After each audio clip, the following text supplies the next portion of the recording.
अश्विनी कुमारों द्वारा भगवद स्तुति।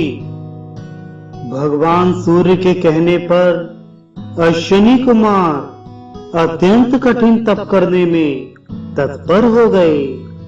वे चित्त को समाहित कर ब्रह्मपार नामक स्तोत्र का निरंतर जप करने लगे।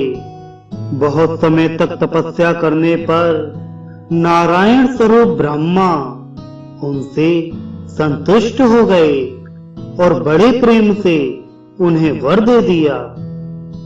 राजा प्रजापाल ने कहा, ब्रह्मान अश्विनी कुमारों ने अव्यक्त जन्मा भगवान श्री हरि की जिस स्तोत्र द्वारा आराधना की थी उसे मैं सुनना चाहता हूँ। आप उसे बताने की कृपा करें। मुनिवर महातपा कहते हैं, राजन अश्विनी कुमारों ने जिस प्रकार अव्यक्त जन्मा ब्रह्मा जी की स्तुति की और जिस स्तोत्र के परिणाम स्वरूप उन्हें ऐसा फल प्राप्त हुआ, वह मुझसे सुनो।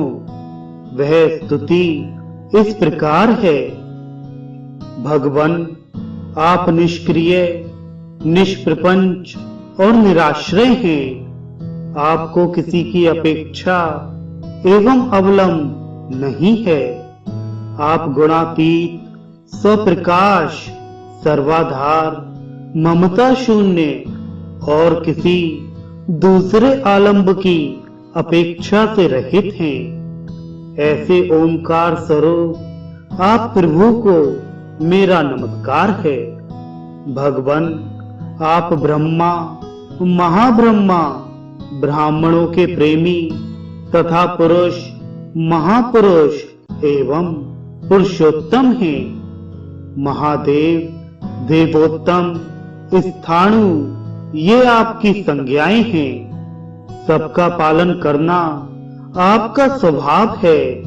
भूत, महाभूत, भूताधिपति, यज्ञ, महायज्ञ, यज्ञाधिपति, गुह, महागुह, गुहाधिपति तथा सौम्य, महासौम्य और सौम्याधिपति, ये सभी शब्द आप में ही सार्थक होते हैं।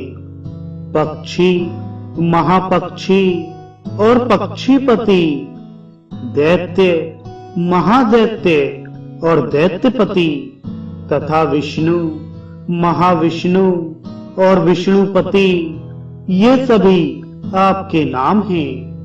आप प्रजाओं के एकमात्र अधिपति हैं। ऐसे परमेश्वर भगवान नारायण को हमारा नमस्कार है। इस प्रकार अश्विनी कुमारों के स्तुति करने पर प्रजापति ब्रह्मा संतुष्ट हो गए। उन्होंने अत्यंत प्रेम के साथ कहा, वर मांगो। तुम लोगों को मैं अभी वह वर देता हूँ जो देवताओं के लिए भी परम दुर्लभ है तथा जिसके प्रभाव से तीनों लोकों में सुखपूर्वक विचरण कर सकोगे। अश्विनी कुमार बोले, भगवन हमें यज्ञों में देव भाग देने की कृपा करें।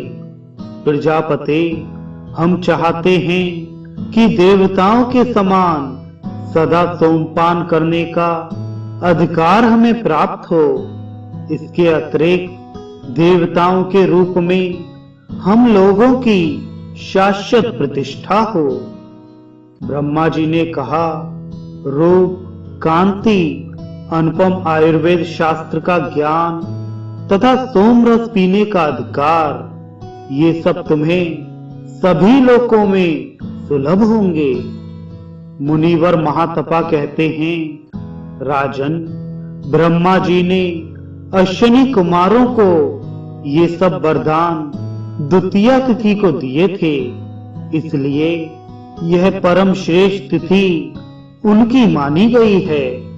सुंदर रूप की अभिलाषा रखने वाले मनुष्य को इस तिथि में व्रत करना चाहिए। यह व्रत 1 वर्ष में पूरा होता है। इसमें सदा पवित्र रहकर पुष्पों का आहार करने की विधि है।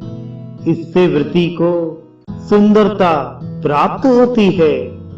साथ ही अश्विनी कुमारों के जो गुण कहे गए हैं वे भी उसे सुलभ हो जाते हैं। अश्विनी कुमारों के जन्म के इस उत्तम प्रसंग को सदा श्रवण करने वाला मनुष्य पुत्रवान होता है तथा वह सभी पापों से मुक्त भी हो जाता है।